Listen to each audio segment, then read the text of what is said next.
डर क्या होता है मैं बताऊंगी। चैप्टर 9। चलिए शुरू करते हैं।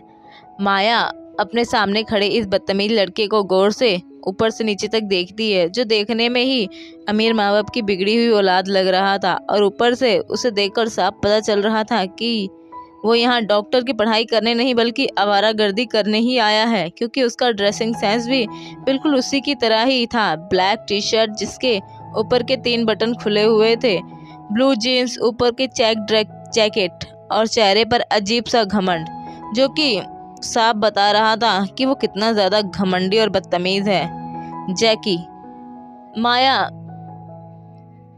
को देखकर हंसकर कहता है, क्या बात है, आजकल बहन जी भी उसका मजाक उड़ा रहा था और उसे दोस्त भी उसका सपोर्ट कर रहे थे। माया ने ऐसे ही कई सारे स्टूडेंट्स को हैंडल किया था जो काफ़ी ज़्यादा बदतमीज थे, लेकिन ये तो कुछ ज़्यादा ही नेक्स्ट लेवल का लग रहा था, जो कॉलेज में पढ़ाई करने तो बल्कि मौज मस्ती करने ही आया था। इसीलिए माया उसे ज़्यादा टॉलरेट ना करते हुए वह एक दूसरे स्टूडेंट्स को देखती है, जो देखने में ज़्यादा डिसेंट लग रहा था और फॉर्मली ड्रेस पहने हुए था और आंखों पे मोटा चश्मा और हाथों में 4 से 5 मेडिकल टर्म्स की बुक। उसे देखकर दूर से ही पता चल रहा था कि ये बच्चा पढ़ाकू है।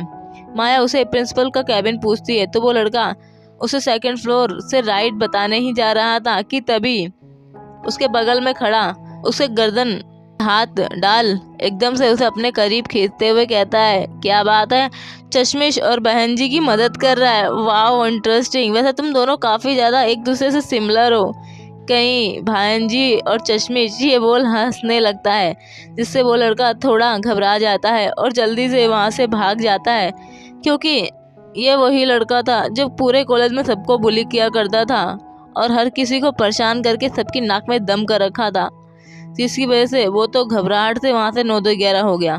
माया उसे ऐसे भागते हुए देख मन ही मन कहती है, लगता है इस कॉलेज में पढ़ाई के साथ साथ लड़ाई भी काफ़ी होती होगी। और फिर वो सामने जैकी को घूरते हुए उसे इग्नोर कर वहाँ से जाने लगती है, जिससे जैकी के चेहरे पर एक तिरछी मुस्कुराहट आ जाती है और वह उसके पीछे से जाते हुए देख कहता है, बिल्कुल मटक कली है, पीछे से और आगे से भवक कली, पता नहीं क्या है भला, लेकिन मज़ा आएगा इसे छेड़ने में। के बगल में खड़े लड़के जो उसकी दोस्त थे वह जैकी को इस तरह मुस्कुराता देख समझ गए थे कि आज इस लड़की की शामत आएगी, जिसे परेशान करके वह अपना एंटरटेनमेंट करेंगे। वहीं माया को अभी भी पता नहीं था कि आखिर उसे जाना कहाँ है और प्रिंसिपल का कैबिन कहाँ है, कि तभी उसे एक पियून नज़र आता है जो उसी के सामने से आ रहा था, जिसे देख माया जल्दी से उससे प्रिंसिपल का कैबिन पूछती है और फिर पियून माया के पीछे आ रहे लड़कों को देखता है जो उसे देखकर हंस रहे थे, और फिर वो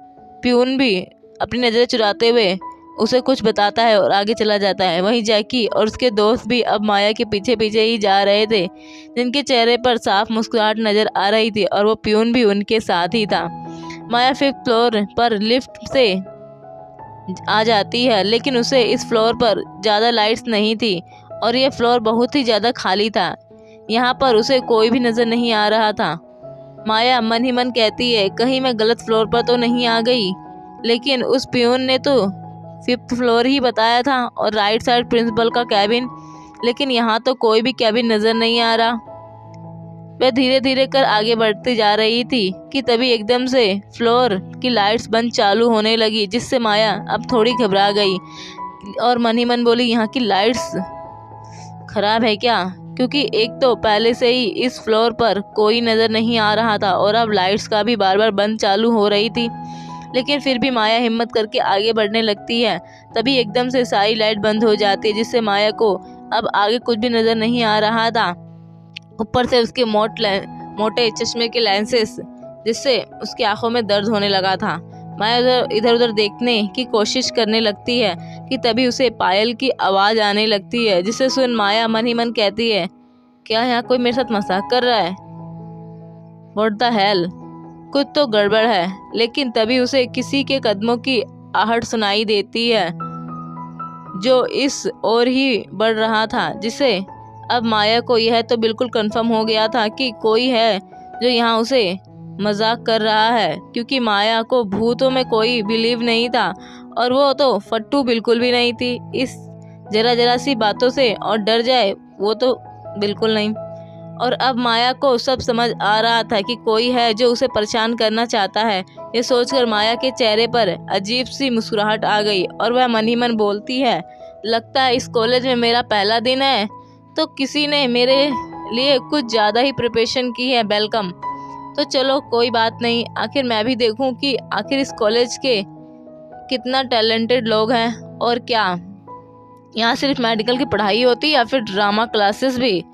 कोई बात नहीं, आखिर इन्हें भी तो बताना पड़ेगा कि आखिर माया क्या चीज़ है। और फिर माया के चेहरे पर एक तिरछी मुस्कुराहट बिखर गई जो कि काफ़ी ज़्यादा अजीब थी और उसे देखकर ऐसा लग रहा था कि जैसे वो डरी सहमी नहीं बल्कि डराने वाली पार्टी है।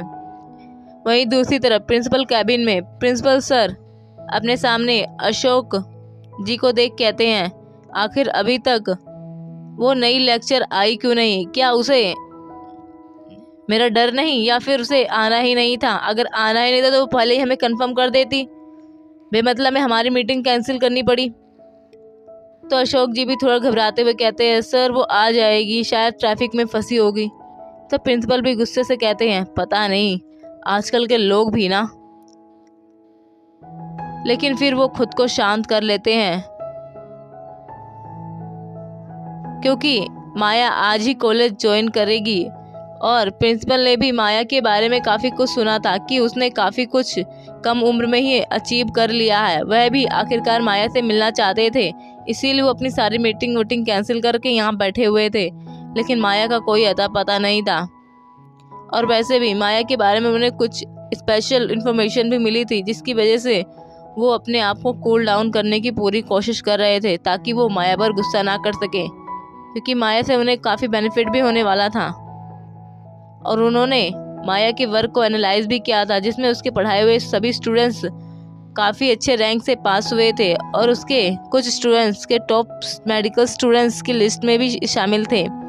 डीएम कॉलेज के प्रिंसिपल ने बड़ी ही मुश्किल से माया को अपने कॉलेज के लेक्चरर बनने के लिए फोर्स किया था, लेकिन वह अभी माया से मिले नहीं थे और माया भी यहाँ तक पहुँची नहीं थी। इसी वजह से उनके माथे से थोड़ी परेशानी की लकीरें थी क्योंकि वह माया के बैकग्राउंड जानते थे कि माया खुराना परिवार से रिलेटेड है, जिससे उन्हें ही बेनिफिट मिलता आगे चलकर, क्योंकि खुराना परिवार भी यहाँ शहर के सबसे नामी गिरामी परिवार में से एक था और वो इतनी बड़ी अपॉर्चुनिटी अपने हाथों से जाने नहीं दे सकते थे। इसीलिए जितना जल्दी हो सके माया को लेक्चर की पोजीशन ऑफर की और साथ ही कुछ बेनिफिट्स भी उस कॉलेज को जिसमें माया लेक्चरर थी, जिससे उस कॉलेज ने बिना कुछ सोचे समझे माया को डीएम कॉलेज में ट्रांसफ़र कर दिया। वहीं 5th फ्लोर पर जैसे ही माया के कानों में कदमों की आवाज़ तेज होती गई, माया एकदम से अपनी आंखें बंद कर लेती है और अलर्ट मोड पर आ जाती है और अपने दिल और दिमाग को शांत करते हुए कुछ सोचने लगी और मन ही मन कहती है, डर क्या होता है अब मैं बताऊंगी। कि तभी एकदम से बहुत सी डरावनी आवाज़ें उस फ्लोर पर आने लगती हैं और लाइट्स भी अभी जो बंद चालू हो रही थी वो एकदम से चालू हो गई और फिर आवाज़ एकदम से तेज होने लगी जो काफ़ी ज़्यादा फ्लोर पर डर का माहौल बना रही थी और वो कदम के आवाज़ भी एकदम से रुक गई। वहीं माया भी अब धीरे से अपनी आंखें खोलती है और पीछे पलटकर देखती है तो सामने एक परछाई नज़र आती है और वह जैसे ही अपने सामने देखती है तो कोई ज़ोर से चिल्लाते हुए उसके सामने आ जाता है, जिसका चेहरे पर भूत का मास्क लगा हुआ था और ऊपर से सफ़ेद कपड़े पहने हुए थे। अगर कोई भी नॉर्मली उसे देख ले तो मानो जैसे उसका दिल कलेजा सीधे बाहर को ही आ जाए, क्योंकि सच में वो आदमी बहुत ही ज़्यादा डरावना लग रहा था और मेकअप तो भैया पूछो मत, किसी भूतिया कंपनी का पुचरा हुआ प्रोडक्ट लग रहा था। और आसपास का आवाज़ जो वहाँ पे डर का माहौल दे रहा था, उसके लुक और उसकी प्रेजेंटेशन को काफ़ी ज़्यादा हॉरिबल बना रही थी, जिससे तो कोई भी हार्ट अटैक से मर जाता। लेकिन माया तो उसे ऐसे देख रही थी वैसे वो किसी इडियट को देख रही है, जिससे जो लड़का भूत बन की एक्टिंग कर रहा था वो भी माया को देख एकटक देखता ही रह जाता है। लेकिन तभी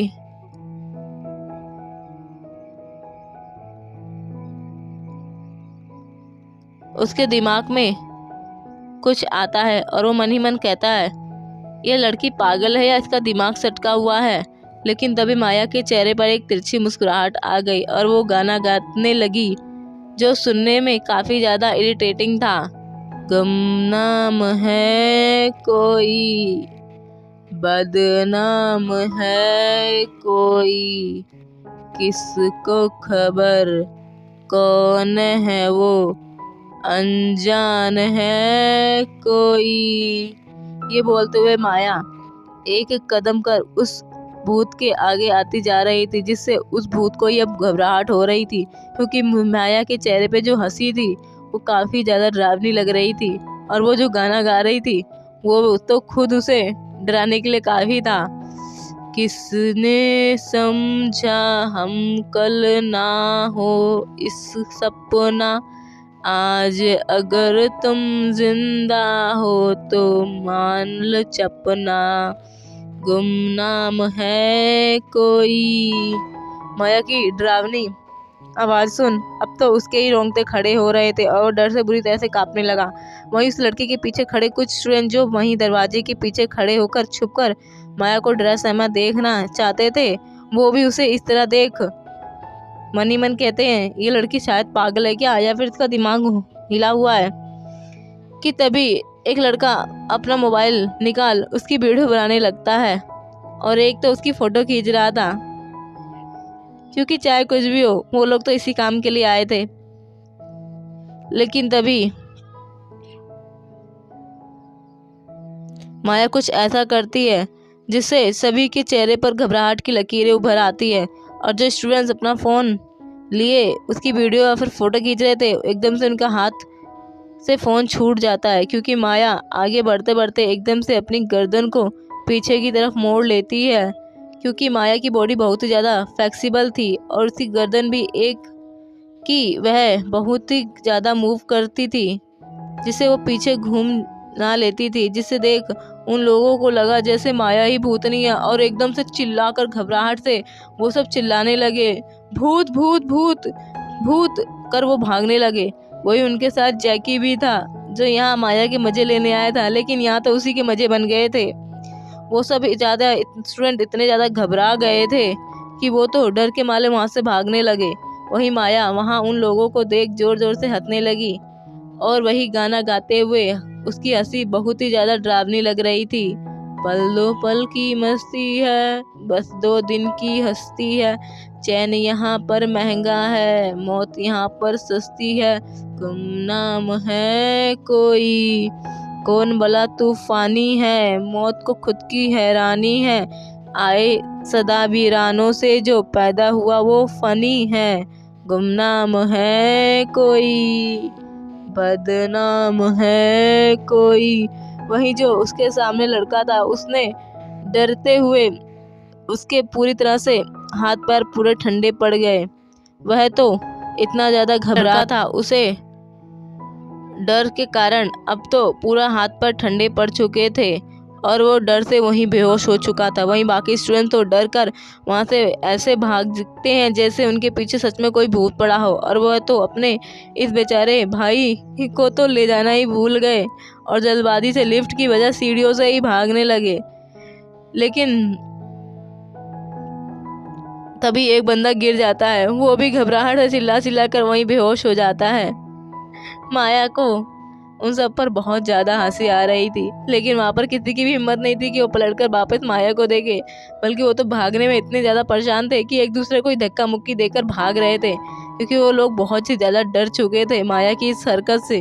ऊपर से माया ने उन लोगों को इतना हंसते ज़्यादा डरा दिया कि वो लोग तो सांस ही लेना भूल गए। माया की हंसी पूरे फ्लोर पर गूंज रही थी और वह सच में इस समय किसी भूतनी से कम नहीं लग रही थी, क्योंकि उसके बाल भी अब उसके चेहरे पर थे जो यह, और यहाँ की लाइट्स जो बंद चालू हो रहे थे जिससे और भी ज़्यादा डरावनी लग रही थी। माया उन सभी को वहाँ से भागता हुआ देख अब नॉर्मल होते हुए हंसने लगती है और मन ही मन कहती है, सच में कितने सारे फट्टू हैं, आए बड़े मुझे डराने और खुद ही डर कर भागने लगे। और इसी के साथ ये चैप्टर यहीं ख़त्म होता है। तो मिलते हैं नेक्स्ट एपिसोड में। Thanks for watching.